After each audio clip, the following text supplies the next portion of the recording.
La peste suina africana che tanti danni sta causando agli allevamenti di Lombardia e Emilia-Romagna con abbattimenti di migliaia di capi. A Verona si cerca di prevenire evitando il contagio che possa arrivare dagli animali selvatici.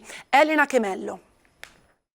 Per ora si tratta solo di coordinare la prevenzione perché non c'è nessun caso di peste suina a Verona e nemmeno in Veneto, ma la malattia è diffusa in tutte le regioni confinanti e se dovesse arrivare sarebbe quasi certamente veicolata dagli animali selvatici.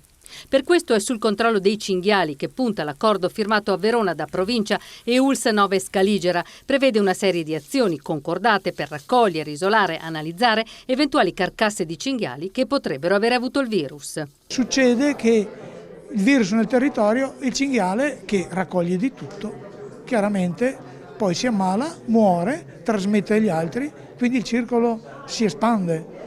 Prima troviamo il primo caso, più riusciamo a evitare che ci sia diffusione. È difficile, però è una battaglia che non possiamo non combattere. Questo è il discorso. Lei dà per scontato che ci sarà un primo caso?